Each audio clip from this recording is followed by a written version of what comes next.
नमस्कार, भव्य भारत न्यूज में आप सभी दर्शकों का स्वागत है। आज फिर हमारे साथ श्री श्री 1008 चैतन्य अविनाशी परम अभ्यासी बाबा श्री रतन जी महाराज स्टूडियो में मौजूद हैं। पहले इनका हम स्वागत करते हैं। बाबा जी, स्टूडियो में आपका स्वागत है। पिछली बार हमने एक स्टोरी करी थी, एक वीडियो हमने जारी किया था जिसका शीर्षक था मनुष्य कभी 84 लाख योनियों में भ्रमण नहीं करता। एक डरावने सच का पर्दाफाश, और इसे ज्ञानी भी जाने और अज्ञानी भी। इस शीर्षक के बाद ये वीडियो वायरल हुआ और वायरल के बाद कई हजार इस पे लाइक्स आए और इसके अलावा करीब 2500 से ज़्यादा इस पे कमेंट्स भी आए। आज उन्हीं में से कुछ कमेंट्स को हम छांट कर बाबा जी के सामने लाए हैं और उम्मीद है कि बाबा जी अपने बेबाकपन के लिए जिस तरह से जाने जाते हैं, आज फिर वो आपको जवाब देंगे और आपको ये बताने की कोशिश करेंगे कि सत्य क्या है। किताब में लिखी हुई बातों को आप तरजीह कम दो, पहले आप समझो कि सत्य क्या है, सच्चाई क्या है, तो फिर हम चलते हैं रूबरू होने के लिए। बाबा जी, स्टूडियो में आपका बहुत बहुत स्वागत है। हम सवाल लेते हैं। एक सवाल आया है श्यामली पाल का, जिन्होंने पूछा है आपसे कि गरुड़ पुराण की कथा से बहुत ज़्यादा भ्रम हो गया था कि भगवान क्रूएल कैसे हो सकते हैं, यानी इतने क्रूएल कैसे हो सकते हैं कि खौलते हुए तेल में डाल देंगे। लेकिन आपके वीडियो को देखने के बाद मुझे ऐसा लगा कि ये सब वास्तव में भ्रांतियां हैं। तो क्या गरुड़ पुराण हम न पढ़ें या गरुड़ पुराण की कथा झूठी है? हमें सबसे पहले ये जानना होगा कि किसी की मृत्यु पर गरुड़ पुराण पढ़ते क्यों हैं। जी, हमें इसका तो ज्ञान है नहीं कि हम गरुड़ पुराण क्यों पढ़ते हैं, लेकिन हम बातें बहुत सारी करते हैं। गरुड़ पुराण की ज़रूरत आखिर पड़ी क्यों है? गरुड़ एक ऐसा प्राणी है, एक ऐसा जीव है जिसको 100 वर्ष की आयु का विष्णु ने वरदान दिया है। जी जी। जो व्यक्ति 100 वर्ष से कम आयु का मरता है, उस व्यक्ति को गरुड़ पुराण की पाठ पढ़ा करके 100 वर्ष की आयु का वरदान मिलता है। और ये कहा गया था जो 100 पार करता है उसे मोक्ष की प्राप्ति होती है डायरेक्ट।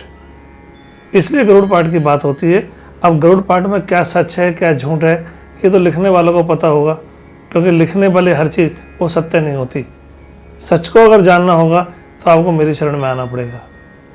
तो आप अपने को स्वयंभू गुरु परम गुरु मानते हैं? नहीं, मैं मानता नहीं हूँ, मैं हूँ। मानने में और हूँ में बड़ा फ़र्क होता है। 2 ही शब्द हैं दुनिया के अंदर, एक मैं और दूसरा हूँ। नहीं, हम माने ना माने, लेकिन आप गुरु हैं। आपके मानने ना मानने की मैं प्रतीक्षा थोड़े करूँगा। मतलब आप में इतना कॉन्फिडेंस है कि आप गुरु हैं, आप मार्गदर्शन कर सकते हैं। आप बार बार एक ही बात को पूछेंगे अलग अलग तरीक़ों से, उत्तर तो वही रहेगा। ठीक है, दूसरा सवाल लेते हैं। कृष्णकांत मिश्र जी हैं, ये राजस्थान से हैं। इनकी कमेंट है कि 8 वसु, 11 रुद्र और 12 आदित्य, ये 31 होते हैं। इंद्र और प्रजापति को मिला के 33 योनियाँ होती हैं, यानी 33 कोटि होती है। लेकिन महाराज जी ने 33 कोटि में जबरदस्ती अपना व्यू घुसेड़ दिया है। कृष्ण जी से आप एक बात पूछिएगा, कभी आपके पास फ़ोन आए दोबारा, कि क्या आप बगैर शरीर के कुछ बोल सकते हो? नहीं बोल सकते। तो इसका मतलब आपका सच क्या है? देह, जिसको आप मिट्टी मानते हो वही आपका सत्य है, क्योंकि उसी मिट्टी से आपका वीर्य उत्पन्न होता है, उसी वीर्य से आप संतान को पैदा करते हो। लिखने की बात है, आप इसके अलावा मैं कुछ लिख दूं, मैंने लिख दिया है एक ग्रंथ के अंदर, एक ग्रंथ बना रहा हूं मैं, उसका टाइटल है बुद्धिमान लोगों की मूर्खताएं। मैं उसमें ऐसे हर प्रश्न का उत्तर दे रहा हूं जो ये लोग मेरे से करते हैं। इंतज़ार करिए थोड़ा सा, सबको उत्तर मिलेंगे। तो गुरुजी, फिर वही सवाल आता है कि क्या जो हमारे पुराण हैं, जो शास्त्र हैं, जो ये माना जाता है कि ब्रह्मा से चली आ रही है, वो क्या गलत है? इस पे बहुत सारी भ्रांतियाँ हैं। कम से कम हज़ारों लोगों ने यही कहा है कि क्या गीता गलत है, क्या हमारे पुराण गलत हैं, क्या हमारे जो शास्त्र हैं वो गलत हैं, हमारे वेद गलत हैं। मेरे किसी भी वक्तव्य के अंदर मैंने कभी किसी की निंदा नहीं की। ये सारी चीज़ें हैं, जो इनको जितना समझ पाया है उतना उत्तर देता है। मैं इनसे ऊपर निकल गया हूँ। जैसे उदाहरण के तौर पर इस संसार में जो भी ऐसे व्यक्ति, जैसे भगवान बुद्ध, जब बुद्ध को सब कुछ समझ में आ गया, उसके बाद उन्होंने सबसे बोलना बंद कर दिया, क्योंकि उन्हें मालूम था अगर ये सच में किसी को बोलूँगा तो लोग मुझे या तो पागल कहेंगे या फिर मार देंगे। मैं नहीं भयभीत होता हूँ, मुझे कोई भय नहीं सताता, और मैं स्वयं भू नहीं हूँ, मैं परम अभ्यासी हूँ। अगर उस आधार पर आप सोचेंगे, अभ्यासी का मतलब होता है विद्यार्थी, तो मैं विद्यार्थी हूँ, लेकिन कहाँ का? परम का। चैतन्य अविनाशी। चैतन्य अविनाशी जो मेरा टाइटल है, क्योंकि मैं चैतन्य हूँ, इसीलिए मैं इन सारी बातों का उत्तर दे सकता हूँ। चैतन्य क्या चीज़ है, जरा समझाइए एक मिनट हमारे दर्शकों को। चैतन्य मेरा जो शरीर चल रहा है, ये चैतन्य है। अगर मैं नहीं हूँ तो मेरा शरीर भी काम नहीं करेगा। अविनाशी शब्द आपने लगाया है उसमें। हाँ, मेरा विनाश नहीं है ना। तो क्या इच्छा मृत्यु है आपकी? नहीं, इच्छा मृत्यु से भी आगे हूँ, मेरी मृत्यु ही नहीं है। चलिए, हमारे दर्शकों इस संसार में कोई ऐसा नहीं है जो मुझे मार सके, कारण मुझे मारने के लिए उसे मेरे को देखना पड़ेगा, मैं दिखाई नहीं दूंगा। उसको देखने के लिए इतना तप करना पड़ेगा, इतना जप करना पड़ेगा, इतना बल लाना पड़ेगा अपने लिए कि वो मुझे देख सके। फिर आप आध्यात्म पे चले गए, आप आध्यात्म की बात कर रहे हैं। मैं तो उसी की बात करता हूँ हमेशा, इसलिए तो मैं ग्रंथों को मानता नहीं हूँ, लेकिन मैं ये नहीं कहता कि ग्रंथ नहीं है। मैं मानता नहीं हूँ क्योंकि मैंने उनके सच को समझ लिया है। मतलब मुंडे मुंडे मतिर भिन्ना, जितने मत हैं उतनी तरह की विचार भी आते हैं, यही होता। लेकिन ये सारे संत बोल रहे हैं ना इस बात को, संत बोल रहे हैं। हाँ, मैं थोड़ी बोल रहा हूँ, ये तो संतों ने बोला हुआ है। अहम ब्रह्मास्मि क्यों बोला उन्होंने? इसका मतलब उन्होंने इस बात को समझ लिया, अहम ब्रह्मास्मि का मतलब क्या होता है। लेकिन भयभीत हैं, डरते हैं, बोलते नहीं हैं। एक सवाल और लेते हैं। रविंद्र सिंह जी का है। पहले उन्होंने आपको प्रणाम किया है, फिर उन्होंने कमेंट किया है और कहा है कि 84 लाख योनियों का गलत अर्थ बाबा जी आप निकाल रहे हैं और भ्रांतियां फैला रहे हैं। अगर आपको 84 लाख योनियों के बारे में नहीं पता है तो कहीं से जानकारी ले लें। ठीक है, ये किस दिन आ जाए, मेरे को जानकारी दे दें। वहीं राम कुमार जी हैं। राम कुमार जी कहते हैं कि वाह, आप जैसे बाबा लोग भ्रमित कर रहे हैं देश को और सदियों पुराना सनातन धर्म को बदनाम कर रहे हैं। नहीं, इनको सनातन का अर्थ ही नहीं पता। सनातन को इस धरती पर नहीं, पूरे ब्रह्मांड में कोई जीव ऐसा नहीं जो बदनाम कर सके या ख़त्म कर सके या उसे झूठा साबित कर सके। सनातन ही सत्य है, सत्य ही सनातन है, और मैं जो बोलता हूँ वो सत्य है। ठाकुर भानु प्रताप सिंह का मैसेज आया है कि कृपया बताएं कि यह महाशय गीता के बारे में क्या विचार रखते हैं। और ये सवाल और कम से कम 100 लोगों की और भी है। नहीं, इस सब्जेक्ट का गीता से कोई लेना देना था नहीं वैसे, लेकिन फिर भी नहीं, योनियों से कुछ लेना देना है, इसलिए इन्होंने सवाल किया था। नहीं, गीता में योनि का जिक्र नहीं है। नहीं, योनि का जिक्र है, उसमें बताया है, आगे बताया है। गोविंद सिंह कोटी ने कहा है कि संत जी अज्ञानता में भटक रहे हैं, आपको आत्म साक्षात्कार करना जरूरी है। सुरेंद्र कुमार जी वही कहते हैं कि आप जैसे गुरुओं ने ही सनातन धर्म को तोड़ दिया है। राजेश राठौर कहते हैं कि पिंडदान तो भगवान राम ने भी किया है। नीच योनियों में वही लोग जाते हैं जिनके कुल धर्म नष्ट हो जाते हैं, कर्मों का फल भी मिलता है। फिर हम भगवान को माने या आपको माने? सब आपने एक ही साथ बोल दिया, अगर एक एक करके बोलते तो ज्यादा बेटर है। आप पहले एक अंतिम दे दीजिए, क्योंकि ये तो सवाल तो बहुत सारे होंगे। कोई बात नहीं, आप पिंडदान पे है कि पिंडदान भगवान राम ने भी किया है और योनियों का फल मिलता है, यानी कि योनि है। आप जिनको राम मानते हो वो कौन है?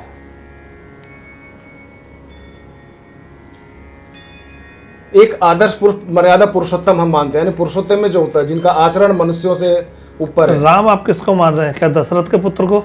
दशरथ के पुत्र को। तो वो सिर्फ एक नाम है,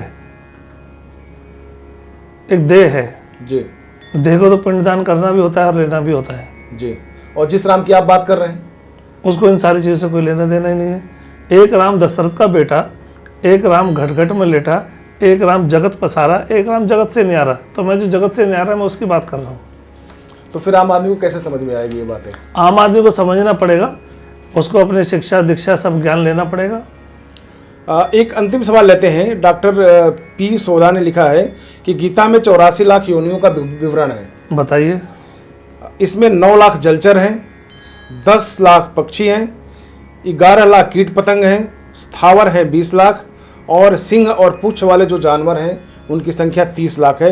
बंदर 4 लाख योनियों में पाए जाते हैं। कुल मिला के 84 लाख योनियां होती हैं। बंदर अगर 4 लाख योनियों में पाए जाते हैं तो ये 4 लाख बंदर जो अलग अलग हैं? बंदर तो बंदर है, एक ही योनि हुई ना फिर तो। बंदर अगर है तो एक ही योनि है। ठीक है। और अगली जो चीज़ आप बोल रहे हैं कि इतने वो है, इतने वो है, इतने वो है, सिंह वाले, पूंछ वाले सारे, तो ये सब तो एक ही में आएंगे ना फिर 4 लाख कैसे हो गई? तो अब सवाल एक आता है कि आखिर इतनी भ्रांतियां, शास्त्रों के बाद भी इतनी भ्रांतियां हमारे समाज में कैसे फैली हुई है? ये सब फैलाई गई हैं, फैली नहीं है। इन सब के पीछे बेसिक जो कारण बना, मेरे अध्ययन में जितना आया है, क्योंकि मेरा अध्ययन किताबी अध्ययन नहीं है, मैं तो आत्मिक अध्ययन करता हूँ। आत्मिक अध्ययन में क्या आता है कि जो सच होता है वो आपको समझ में आता है, और सच जो समझ में आता है उसको बोलने की ताकत नहीं है किसी के अंदर। डरते हैं लोग, भयभीत रहते हैं कि अगर ऐसा बोलेंगे लोग आपसे बोल देंगे। जैसे उदाहरण के तौर पर किसी एक व्यक्ति ने मक्खी को हाथ में बंद कर लिया अपनी मुट्ठी के अंदर। जी जी। अब वो आपसे पूछ रहा है कि मरी हुई है जिंदा है। अगर आपने कहा मरी हुई है तो वो छोड़ देगा, और अगर आपने कहा कि जिंदी है तो वो मार देगा। मतलब दोनों सूरतों में वो आपको झूठा कर देगा। लेकिन हमें सच झूठ से बाहर जाना है, तो इसीलिए जो ज्ञानी लोग होते हैं वो मौन हो जाते हैं अक्सर, धर्म का जहाँ तक मामला आता है। जब उनकी समझ में आ जाता है, फिर चाहे वो कबीर हो, चाहे वो बुद्ध भगवान हो। ये भी बड़ी भ्रांति है, भगवान को ही लोग ईश्वर मानते हैं, जबकि ईश्वर और भगवान में बड़ा फर्क है। ईश्वर अलग है, परमात्मा अलग है, भगवान अलग है, देवी देवता अलग, देवी देवता अलग है, देव अलग है, आदि देव अलग है, अनादि देव अलग है, सब अलग अलग है। जिस तरीके से उदाहरण के तौर पर आप बैठे हो यहाँ पर जी, आप अपने आप में पूर्ण हो। क्या नाम है आपका? रेवती रमन पांडे। रेवती रमन पांडे कहाँ पर है? शरीर है पूरा, शरीर का नाम हुआ ना रेवती रमन पांडे। रेवती रमन पांडे कहाँ पर है शरीर के अंदर? नहीं, ये तो एक सिंबॉलिक है कि हमारे शरीर है, हमारे माता पिता ने नाम दे दिया है, एक बार तो हम कहे जाते हैं। नहीं, शरीर तो है, लेकिन क्या रेवती रमन पांडे है कहीं? नहीं, उसका कहीं अता पता नहीं है। तो उसको ढूंढो आप। तो ये तो आप बताएंगे ना कि मैं कहाँ हूँ। नहीं, मैं तो बता दूँ, उसके लिए आपको ये जानना पड़ेगा हुए माई कि मैं कौन हूँ। उस सब्जेक्ट को किस दिन समझना मेरे पास। यानी कि आत्मचिंतन की आप बात कर रहे हैं कि पहले आप ये समझो कि आप कौन हो। नहीं, आपको किसी चिंतन की जरूरत नहीं है। मैं उन चक्करों में डालता ही नहीं हूँ किसी को कि आप पहले ये करो, उसके बाद ये करो, उसके बाद ये करो। कुछ नहीं करना है आपको, सिर्फ आकर के समझना है कि क्या है। अगर आपकी समझ में आ जाए 100 लोगों को और समझाओ। गुरुजी, 2 सवाल और आपसे लेंगे जी। एक सवाल पीके पे आया है और दूसरा सवाल ये है कि आपसे हम दीक्षा कैसे लें। बहुत सारे लोगों का सवाल आया है कि हम गुरुजी से दीक्षा कैसे लें, तो इस पे आपका क्या कहना है? नहीं, मैं किसी को दीक्षा देता ही नहीं हूँ। मैं शिष्य नहीं बनाता, मैं जिज्ञासु बनाता हूँ। शिष्य बनाएंगे वो फिर भ्रम में आ जाएंगे, फिर किसी खूंटे से बांध दूंगा। मैंने तो खूंटे खोलने हैं सारे। जो भी लोग खूंटों से बंधे हुए हैं, किसी एक चीज़ को लेकर के बैठ गए। मैं किसी को नास्तिक या आस्तिक नहीं बना रहा हूँ, मैं जिज्ञासु बनाता हूँ। जिज्ञासा होगी तो जानेगा, आस्तिक होगा तो रुक जाएगा, नास्तिक होगा तो भी रुक जाएगा। एक हमारे दर्शक का और भी बड़ा इंटरेस्टिंग उनका आया है कि जैसे लगता है बाबा जी ने जिस तरह से इन चीज़ों को उलझा दिया है, वो जैसे लगता है कि पीके फिल्म देख के आए हैं, और एक बार नहीं, पीके फिल्म बाबा जी ने कई बार देखा है, तब इस तरह का स्टेटमेंट दे रहे हैं। इस पर आपका क्या कहना है? पीके फिल्म जो बनाई है, जो उसका राइटर था पीके फिल्म का, उसने मुझसे कुछ बातें पूछी थी। मैंने उनको बहुत सारी बातों को बताया था। अगर पीके डायरेक्ट वैसे ही आ जाती जैसी उसने लिखी थी तो बवाल खड़ा हो जाता पूरे भारत के अंदर। मैं ही उसका कारण हूँ कि मैंने उसको बदला टाइटल को, और इस तरीके से लेकर आए कि आप पीके जो है आप कभी भी देख लेंगे तो आपको कभी बुरा नहीं लगेगा। तो चलिए, ये रही आज की बातचीत। जो हमारे दर्शकों के जो सवाल थे, बाबा जी ने बहुत बेबाकी से आपके सवालों का जवाब दिया, और अब उम्मीद है कि आप लोग अपने सवालों से, सवाल के जवाब से संतुष्ट होंगे। फिर हम इसके बाद आपसे एक नए वीडियो के साथ मिलेंगे। तब तक हम बाबा जी का धन्यवाद करते हैं और आपसे हम विदा लेते हैं। फिर अगले वीडियो में हम आपसे रूबरू होंगे। तब तक जिन लोगों को यह वीडियो पसंद आया है, या जो लोग हमारे चैनल को सब्सक्राइब नहीं कर पाए हैं, वो नए वीडियो के लिए सब्सक्राइब कर लें, क्योंकि बाबा जी से इसी तरह के हम कई सवाल जानने की कोशिश करेंगे। आप परम अभ्यासी भी हैं, तो परम अभ्यासी का जो काम होता है वो ये होता है कि बिना अभ्यास का वो बोलता नहीं है। तो उन सारे सवालों का हम जवाब लेंगे। तब तक के लिए नमस्कार।